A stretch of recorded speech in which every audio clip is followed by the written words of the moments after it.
کہ جس کا قافیہ شعر پورا ہونے سے پہلے ہی سامع کے یا سننے والے کے ذہن میں آ جائے. خاصی حد تک اس بات کی وضاحت ہوئی کہ اچھا شعر کیا ہے، اور پھر جیسے آپ نے خود ہی کہا تھا بڑی دلچسپ بات کہ بھائی یہ آپ پہ منحصر ہے، آپ پہ نربھر ہے، آپ کی سوچ کیا ہے، آپ کی پسند کیا ہے. تو آپ کوئی ایک شعر پسند آتا ہے، کسی کو دوسرا شعر پسند آتا ہے، تو اس میں پوری اجازت ہے، اس حساب سے آپ طے کر سکتے ہیں. لیکن یہ کہ بنیادی طور پہ شاعری اور نثر میں کوئی نہ کوئی فرق تو ہے. بالکل ہے صاحب. تو یہ ذرا اس کی تھوڑی سی وضاحت کرتے ہیں کہ وہ کیا فرق ہے، جہاں کہیں نہ کہیں تو ہمیں کہتے ہیں نا ایک لکشمن ریکھا کھینچنی پڑتی ہے کہ بھائی یہ شاعری ہے اور یہ نثر ہے.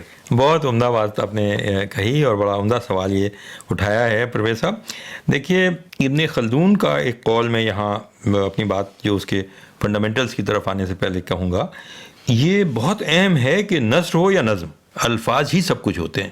یعنی شبد ہیں جو سب کچھ ہیں، چاہے وہ نثر ہو یا نظم ہو، یعنی شعر ہو یا نثر ہو، گد ہو، پروز ہو.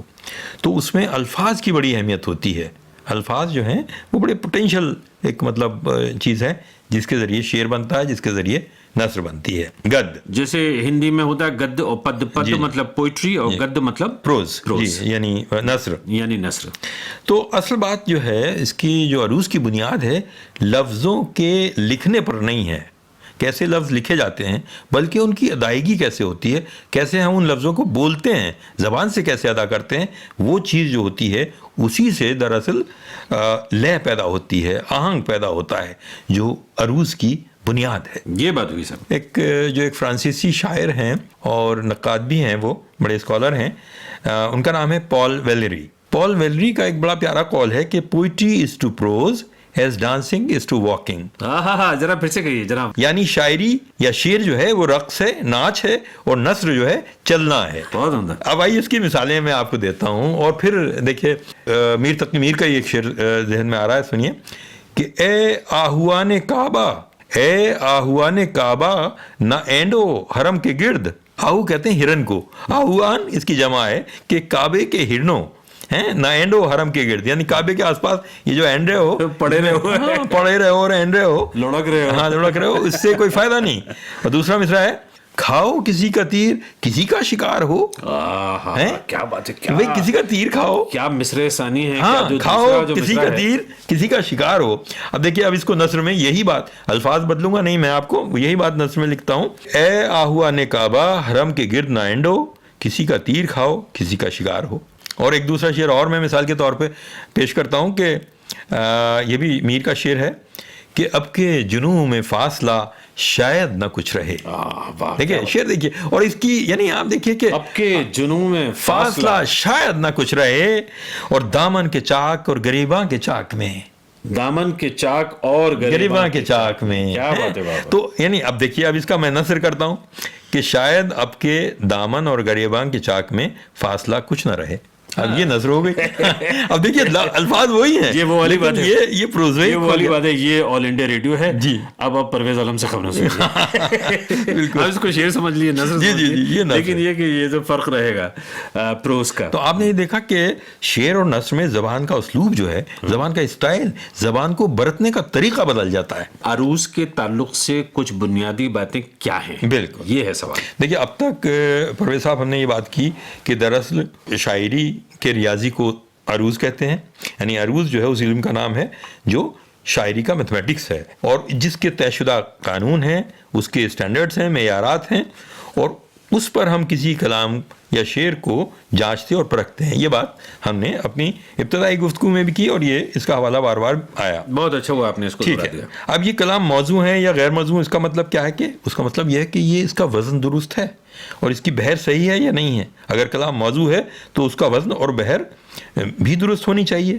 اور کلام مقفع ہے یعنی اس میں کوئی قافیہ بھی ہے تو وہ کلام شعر کے زمرے میں آئے گا. قافیے کا ہم نے ذکر کیا، قافیے میں ہم نے ذکر کیا کہ بھئی قافیہ کیا چیز ہوتا ہے. ردیف سے دل ناداں تجھے ہوا کیا ہے، آخر اس درد کی دوا کیا ہے. اب دوا اور ہوا یہ جو ہیں یہ قافیے ہیں، اور کیا ہے جو ہے اس میں ردیف ہے. جی. ہماری گفتگو میں شعر کے تعلق سے دو لفظ استعمال ہوئے، بحر اور وزن. اور عروض کے مجید جو تھے، پھر خلیل صاحب کا ذکر آ رہا ہے کہ خلیل بن احمد بصری کے حوالے سے کہا گیا تھا کہ اس نے 15 بحریں ایجاد کی.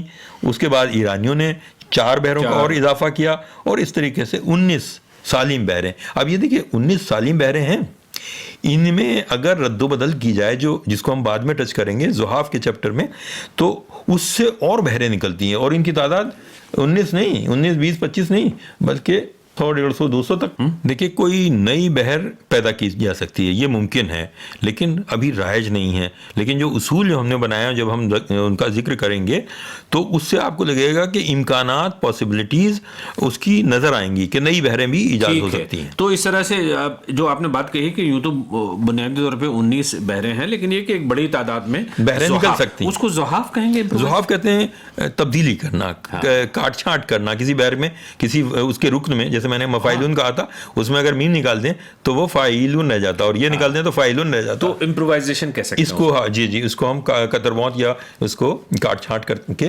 جو نئے آہنگ پیدا ہوتے ہیں ان کو ہم اس کے حساب سے وہ تعداد جو بہر ہیں ان کی تعداد اور بہت زیادہ بڑھ جائے, سینکڑوں میں ہو سکتی ہے. جی. ٹھیک ہے. اب اس میں دیکھیے عروض کے تعلق سے پھر ایک بات میں یہ کہتا ہوں کہ بنیادی نقطہ یہ ہے جو ہمیشہ یاد رکھنا چاہیے کہ لکھا ہوا لفظ جو ہوتا ہے, جسے ہم مکتوبی کہتے ہیں, کتابت کیا ہوا, لکھا ہوا لفظ مکتوبی جو ہے وہ اہم نہیں ہے, بلکہ کیسے وہ بولا جا رہا ہے, کیسے اس کا تلفظ کیا جا رہا ہے, یہ جس کو ہم کہتے ہیں لفظ ملفوظی اہم ہے, اور وہی معتبر ہے. اب یہ مسئلہ ہندی زبان میں شاید کم آئے, لیکن اردو میں ہے یا فارسی میں ہے. لفظ کسی طرح لکھے جاتے ہیں, مثلا جیسے ہم نے بالکل ایک لفظ ہے بے الف لام کاف لام, یہ اس کی ہجے ہوتی ہے, لیکن یہ بالکل پڑھا جانا چاہیے, لیکن پڑھا جاتا بالکل. ٹھیک ہے. اب مسئلہ نہیں, جیسے میں نے ایک لفظ کہا تو میم سے لام الف اور اس کے اوپر 2 زبر, اب اس میں نون تو کہیں بھی نہیں ہے, لیکن ہم اس کو مثلاً پڑھتے ہیں, یا مثلاً اس کی ادائیگی ہوتی ہے. اس طرح اور بھی لفظ ہیں جو اس طرح کے اس میں آتے ہیں. عبداللہ ایک لفظ ہے, اب نام ہے, تو ہم لکھتے کیسے ہیں, علی عین بے دال ایک ساتھ, پھر الف آ جاتا بھی اس میں, اور لام اور ہے اور اس پہ وہ, تو عبداللہ, لیکن پڑھا جائے گا کیسے, عبداللہ, الف کسی آواز آتی ہے. جی. تو یہ اس کی کیا ریلیونس ہے یہاں پہ؟ زیادہ تر الفاظ زبان میں, مطلب ہماری زبان میں, ہندوستانی زبان میں, اردو میں خاص طور سے ایسے ہیں جو مکتوبی بھی ہیں, جو جیسے لکھے جاتے ہیں ویسے پڑھے بھی جاتے ہیں, ویسے ادا بھی کیے جاتے ہیں, زبان سے بولے بھی جاتے ہیں. تو ان کو ہم کہتے ہیں مکتوبی ملفوظی, یعنی جیسا لکھا گیا ویسا اس کو پڑھا گیا یا بولا گیا. جیسے اب کچھ لفظ ہیں دل, وطن, چمن, صبا, شہر, بحر, یہ ایسے الفاظ ہیں جیسے لکھے گئے ہیں. پرویز, مہر, یہ ایسے الفاظ ہیں جیسے لکھے جا رہے ہیں ویسے بولے جا رہے ہیں. تو یہاں تو کوئی دقت نہیں ہے, اور دقت جہاں پہ آتی ہے وہ میں نے بالکل اور مثلاً کے حوالے سے آپ کو بتایا. اور خاص طور پہ اردو میں یہ معاملہ ذرا الجھا رہتا ہے کہ ہندی میں تو خاصی حد تک یہ بات آسان ہوتی ہے کہ جو آپ دیکھ رہے ہیں وہی پڑھتے ہیں, لیکن یہ کہ اردو میں زیر زبر نہ ہو اور پیش نہ ہو, تشدید نہ ہو, بالکل بالکل, اور تو پھر اس کے بعد میں مشکل ہو جاتا ہے معاملہ. نہیں, وہ پریکٹس سے اگر آپ پڑھتے رہتے ہیں اردو کے, تو آپ کو جب لفظوں سے تعارف ہو جاتا نا, اب چاند کو اب آپ اس پہ چیپے آپ زبر لگائیں یا نہ لگائیں, لیکن چاند ہی پڑھیں گے. نہیں, وہ تو خیر آپ نے چاند میں الف لگا رکھا ہے تو آپ کہیں جا ہی نہیں سکتے. آپ کی مثال سے میں پوری طرح سے اتفاق نہیں کرتا. خیر, تو ایسی اب دیکھیے کچھ اور لفظ, جیسے اب چاند کا ہی ذکر آیا, تو کچھ ایسے لفظ ہوتے ہیں جیسے چاند ہے. اب اس میں چا اور دا, اس کی آوازیں واضح ہیں. ایک بیچ میں آواز آئی نون کی, لیکن وہ نون کی آواز نہیں ہے, نہ نون غنہ ہے صحیح طریقے سے. تو چاند مطلب وہ بڑی سافٹ آواز ہے, نیزل ساؤنڈ ہے نا. تو وہ شاعری میں کاؤنٹ نہیں ہوتی, جو اس کا ارتھمیٹک ہے, جو حساب ہے اس میں, یعنی چاند ہم جب پڑھتے ہیں تو جب شاعری میں لفظوں کا کاؤنٹ کریں گے اور اس کو بحر کو طے کریں گے, رکن کو طے کریں گے, تو اس میں اس کو چاد پڑھا جائے گا. یعنی چاد وہ ہے, یعنی چے الف کی ساؤنڈ آئے گی اور د کی ساؤنڈ آئے گی. یہ ہم اس کو اس حساب میں, عروض کے حساب میں کاؤنٹ کریں گے, وہ نون غنہ یہاں سے جائے گا. ایسے ہی لفظ ہے جانچ, اس میں بھی ایسے ہی بالکل نیزل ساؤنڈ ہے, یعنی یہ اپنے سے پہلے حروف جو ہے الف, اس کو صرف کوالیفائی کر رہا, اس پہ بوجھ نہیں ڈال رہا. تو یہ ایک بنیادی ذرا بات یاد رکھنے کی کہ نون غنہ کا شمار جو ہے وہ ہماری شاعری میں, عروض میں اس کو محسوب نہیں کیا جاتا, نہیں اس کے حساب میں اس کو نہیں لیا جاتا. نون غنہ یعنی کہ چندر بندو. ہاں, چندر بندو, بالکل صحیح بات ہے. شکریہ. تو مہر علم خان صاحب شکریہ. علم شاعری کے اس تیسرے حصے کو ختم کرنے سے پہلے شیفالی فروسٹ کی آواز میں معین احسن جذبی کا کلام. جو آگ لگائی تھی تم نے, جو آگ لگائی تھی تم اس کو تو بجھایا عاشقوں نے جو آگ لگائی تھی تم نے، اس کو تو بجھایا عاشقوں نے جو عاشقوں نے بھڑکائی ہے، جو عاشقوں نے بھڑکائی ہے۔ اس آگ کو ٹھنڈا کون کرے جو عاشقوں نے بھڑکائے ہے، اس آگ کو ٹھنڈا کون کرے، اس آگ کو ٹھنڈا کون کرے۔ مرنے کی دعائیں کیوں مانگوں، جینے کی تمنا کون کرے، جینے کی تمنا کون کرے۔ یہ دنیا ہو یا وہ دنیا، اب خواہش دنیا کون کرے، اب خواہش دنیا کون کرے۔ مرنے کی دعائیں کیوں مانگوں، جب کشتی ثابت و سالم تھی، ساحل کی تمنا کس کو تھی، جب کشتی ثابت و سالم تھی، ساحل کی تمنا کس کو تھی۔ اب ایسی شکستہ کشتی پر، اب ایسی شکستہ کشتی پر، ساحل کی تمنا کون کرے، اب ایسی شکستہ کشتی پر، ساحل کی تمنا کون کرے، ساحل کی تمنا کون کرے۔ یہ دنیا ہو یا وہ دنیا، اب خواہش دنیا کون کرے، اب خواہش دنیا کون کرے۔ مرنے کی دعائیں کیوں مانگوں، دنیا نے ہمیں چھوڑا جذبے، دنیا نے ہمیں چھوڑا جذبے، ہم چھوڑ نہ دیں کیوں دنیا کو، دنیا کو سمجھ کر بیٹھے ہیں، دنیا کو سمجھ کر بیٹھے ہیں۔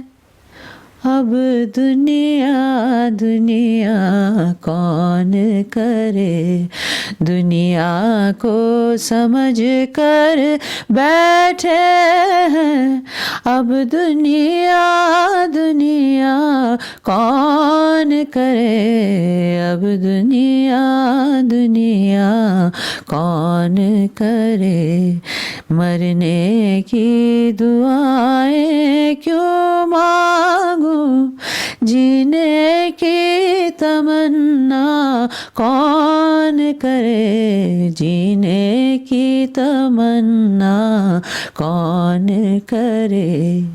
یہ دنیا ہو یا وہ دنیا، اب خواہش دنیا کون کرے، اب خواہش دنیا کون کرے۔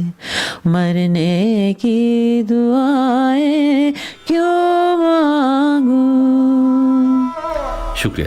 جب کشتی ثابت و سالم تھی، ساحل کی تمنا کس کو تھی، اب ایسی شکستہ کشتی پر، ساحل کی تمنا کون کرے. شکریہ شیف علی جزبی صاحب کا یہ شعر کس قدر مقبول ہوا اف. اور اس کے لیے حبیب ولی محمد ان کی بندش اور ان کی گائیکی کا احترام لازمی ہے. کمال کی چیزیں گائی ہیں انہوں نے اور کمال کی چیزیں ان کی وجہ سے بے انتہا مشہور ہوئیں. سنیک.com پر ریڈیو منزل لندن سنتے رہیے. علم شاعری کے چوتھے پروگرام میں آپ سے ملاقات ہوگی. بہت بہت شکریہ مہر عالم خان صاحب. خدا حافظ. مہر عالم خان کو بھی اجازت دیجیے. خدا حافظ. سنیک.com